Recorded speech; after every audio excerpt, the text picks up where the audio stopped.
Fala pessoal, mais um vídeo aqui no canal. Dessa vez eu quero ensinar para vocês como que faz para medir resistências muito baixas. Por exemplo, miliohm ou micro-ohm também, dependendo, né? Então assim, basicamente o seu interesse em medir resistências muito baixas pode ser, por exemplo, aplicações aqui, medir parasitas, né? Resistências parasitas em placas de circuito impresso, né? PCI. Ou até resistências muito baixas de resistores, né? Às vezes você está trabalhando com um resistor de 1 ohm ou abaixo de 1 ohm em alguma aplicação específica. Por exemplo, resistência de motores, né? De enrolamentos. Ou então você quer medir a resistência de um fio mesmo. Você às vezes está fazendo algum setup, né? Alguma configuração de medição e você quer medir a resistência de um fio para descontar ela da sua medição depois. Então, como que você faz? Então, vamos lá. O método de medição convencional, você usa um ohmímetro, né? Então aqui você vai usar um ohmímetro para medir a sua resistência, né? Seja de uma trilha, né? De PCB, qualquer coisa. Então você vai usar um ohmímetro. O que é um ohmímetro? Um ohmímetro, né? Ele está lá no seu multímetro, né? Imagina que você tem um multímetro aqui e aí você coloca ele na posição de medir resistência, né? E aí o seu multímetro vai ter dois fios e aí você vai ligar isso daqui, né, no resistor sob teste que você quer medir, né? E aí você pode se surpreender porque se você quiser medir, por exemplo, a resistência parasita de uma placa de circuito impresso, de uma trilha de cobre, vamos dizer, aí você vai achar, mas aqui está sempre em 0,2 ohms. O meu multímetro só mostra, o meu ohmímetro dentro do meu multímetro só mostra 0,2, 0,2. Por mais que eu coloque todas as trilhas da minha PCB, tem 0,2 ohms, não é possível que seja tudo igual, né? Então o que está acontecendo aqui? Por que seu ohmímetro, né, só está preso aqui em 0,2, 0,2, 0,2, né? Não mede os miliohms que você quer medir. Esse cara daqui, internamente, o modelo, né, certo? Não estou dizendo que todo multímetro é assim. Então o modelo ele vai ter um voltímetro, né, em paralelo aqui com uma fonte de corrente, certo? Então isso aqui é um modelo simplificado, tá? Então o que vai acontecer aqui? Esse seu ohmímetro ele vai ser colocado pelos fios do multímetro, né, para a sua resistência sob teste, vai voltar pelo segundo fio do multímetro e volta para cá. Então o seu ohmímetro é isso daqui, é isso daqui, ó. Certo? E aí, isso aqui são os fios. Então, aqui você vai ter a resistência do fio, né? A resistência do fio, vou botar RF. E RF também. Né? E aqui é a resistência que você quer medir. R sob teste. Pode ser uma trilha de PCB, de cobre, pode ser um resistor bem baixinho mesmo, tudo mais. Então, como é que ele vai medir essa sua resistência aqui? O teu ohmímetro, ele vai lançar uma corrente para cá, né? Um IM, essa corrente aqui que é fixa, certo? E aí você vai pensar, por que não vem corrente para cá? Porque a impedância do voltímetro é mega ohm. É muito alta. Então, passa para cá, passa 0 amperes. Vai ser femtoamperes ou picoamperes, mas vai ser muito baixa, certo? Dependendo da qualidade do seu multímetro. Então, não vem corrente para o voltímetro. Na verdade, o voltímetro, a razão de existir do voltímetro é não passar corrente por ele, né? Tudo bem. E aí essa corrente vai vir para cá, vai passar pelo seu resistor que você quer medir e vai voltar para cá. Fica assim. Então, qual é o problema desse multímetro aqui, dessa configuração? É o seguinte, vai ter queda de tensão nesses resistores, os fios, que são esses fios aqui, ó. Esse fio aqui e esse fio aqui. E aí vai ter a queda de tensão no resistor sob teste, que você está querendo medir, e tem a queda de tensão no outro fio, causado por essa corrente aqui, né, que está circulando no sistema. E aí o que esse voltímetro vai medir? Esse voltímetro vai medir daqui para cá a tensão. Ó. E que tensão vai ser essa? Né? Essa tensão vai ser, né, V, vai ser igual a corrente, todos estão em série aqui, né? Então vai ser igual a IM, que multiplica 2 vezes R fio, mais o RST. Certo? E aí, internamente, o ohmímetro, ele já sabe que essa corrente é fixa. Ele já sabe que essa corrente é um valor fixado. Ele já tem armazenado na memória dele. Aí o que ele faz? Quando ele vê a tensão que o voltímetro mediu, ele digitaliza e divide um pelo outro. Então, a resistência medida aqui vai ser R é igual a Rm, vai ser igual a V sobre Im, que vai dar igual a 2 vezes R fio mais R sobre teste. Certo? Então, como é que acontece, né? Por que funciona algumas vezes e outras não? Porque se esse cara daqui, essa resistência sobre teste, estiver na faixa de, por exemplo, 100 ohms, a resistência do fio normalmente é 0,2 ohms. Então, perto de 100 ohms é muito menor e desprezível. Então, você vai conseguir medir seus 100 ohms tranquilamente, certo? Você vai, obviamente, saber que tem essa resistência do fio, mas não vai ser uma coisa que vai, né, lhe impedir de enxergar a ordem de grandeza dos seus 100 ohms. Vai ficar entre 100 ohms, 101 e 99. Então, tá tranquilo, tá aceitável, digamos assim. Agora, o problema é quando esse daqui é fixo, né, continua sendo 0,2 ohms, e você quer medir esse daqui como miliohm, por exemplo, 0,05 ohm, que seria 50 miliohms. Aí o que vai acontecer? Esse daqui agora está maior.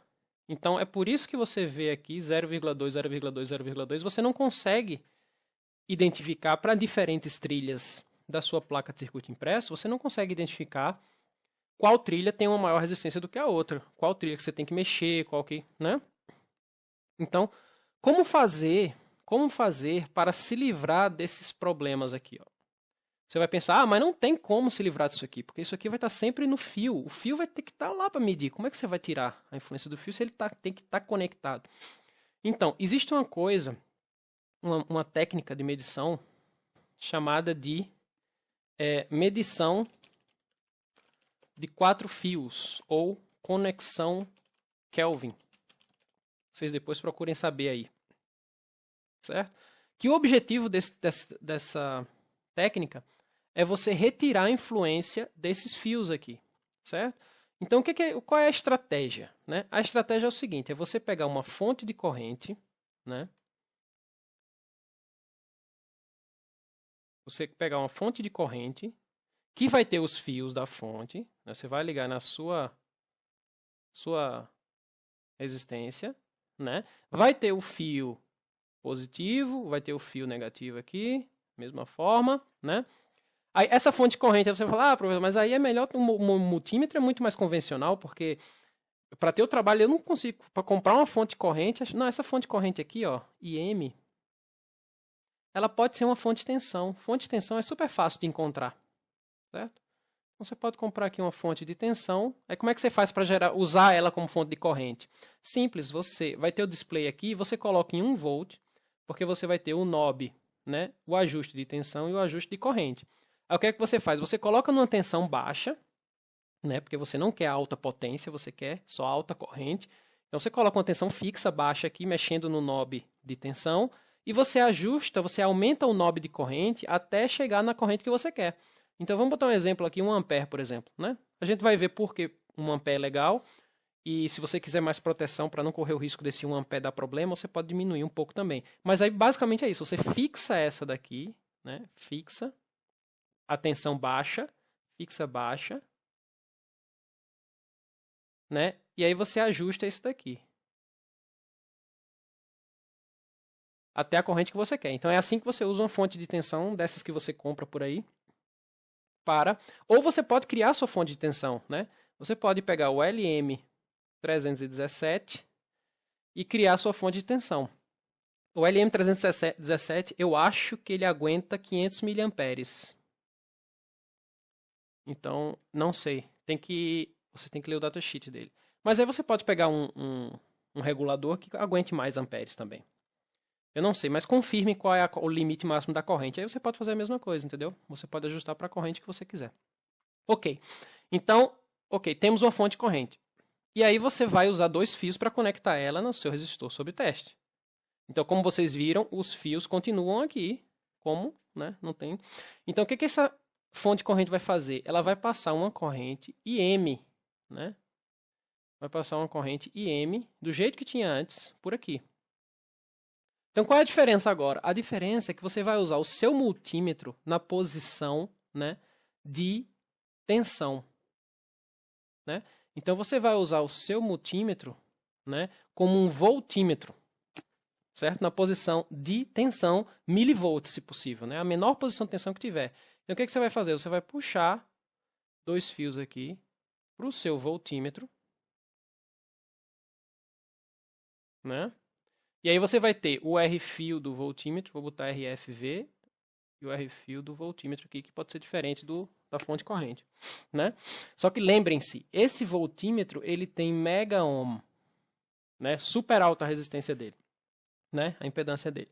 E aí, quando você estiver passando essa corrente por aqui, não vai vir corrente para o voltímetro. Isso aqui vai tender para 0 amperes. Vai ser picoamperes, femtoamperes, mas, em geral, vai ser baixíssima essa corrente. Então, a queda de tensão nos fios também vai tender para 0 volts. Então, você não vai ter essa queda de tensão, né? Esse V aqui vai tender para 0 volts. Essa queda de tensão que tinha nos fios do voltímetro antes, né? Que a gente tinha aqui, ó, nos fios que o voltímetro está medindo, né? O mesmo fio que o voltímetro está medindo, a gente não tem mais aqui nessa configuração. Certo? Então, nessa configuração, a tensão que esse voltímetro vai medir, claro que é essa daqui, né? O voltímetro ele mede essa tensão aqui. Só que, como passa 0 corrente por esses resistores dos fios, é praticamente como se essa tensão aqui fosse essa daqui, ó. Certo? Porque daqui para cá, se V igual a 0, V igual a 0, é como se isso aqui fosse um fio ideal. Certo? E, né? A fonte de corrente vai ter a queda de tensão aqui normal. Essa queda de tensão não tem como escapar. Né? Essa queda de tensão aqui, só para deixar certinho. Essa queda de tensão aqui, V, né, não tem como escapar. Ela está lá. Só que eu não estou medindo ela. Então, tudo bem. Ótimo. Certo? Eu estou medindo essa daqui. E a tensão medida vai ser o quê? Vai ser V é igual a corrente que passa vezes IM vezes o RST. Então, a resistência medida vai ser V sobre M, que vai ser muito próximo do RST. Certo?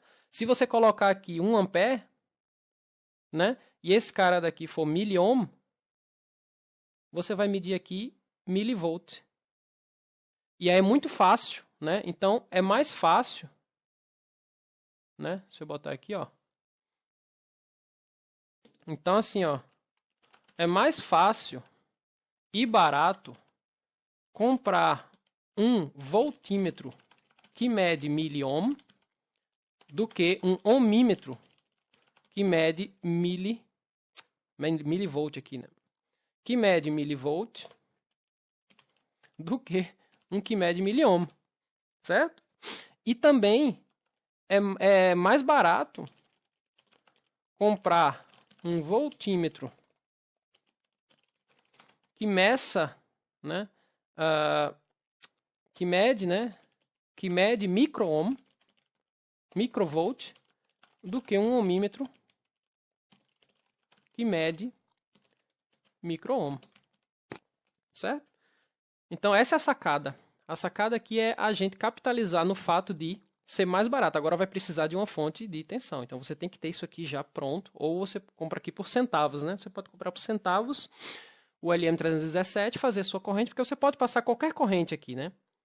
Então essa corrente aqui de 1 mA pode ser de 1 ampere pode ser qualquer corrente. Você vai dividir um pelo outro. Só que aí quanto menor for essa corrente que você vai passar, então quanto menor for essa corrente aqui, melhor seu voltímetro tem que ser, porque essa corrente aqui é que vai, né, fazer você medir milivolt ou microvolt. Mas ainda assim é mais barato do que você comprar o ohmímetro completo. Cuidado, precaução. O que tem que se preocupar aqui? Se preocupar o seguinte: qual a corrente que você vai poder passar por esse resistor aqui, né? Porque a corrente que você vai passar aqui, ela vai vir direto para o seu resistor, então ele tem que aguentar, Então, assim, ó, se esse resistor aqui, ele é miliohm, imagine que esse RST aqui, ele é de 1/4 de watt. Né? Isso significa 0,25, né? Que é 250 miliwatt, né? Ele aguenta. Então, qual é a máxima corrente que eu vou poder passar sobre ele sem queimar ele, né? Para medir a resistência dele. Tem que ter cuidado com isso. Então, 250... Imagine que esse cara daqui seja, sei lá, 10 miliohms. Vamos dizer aqui que seja 10 miliohms, por exemplo, né? Para você fazer a conta aí e ver se ele aguenta. Então, a máxima potência dele vai ser V² sobre 10 vezes 10 a menos 3, né? 10 miliohm, vai ser igual a 250 vezes 10 a menos 3, né? Que é o miliwatt. Então, o V² aqui vai ser igual a 2.500 a 10 a menos 6.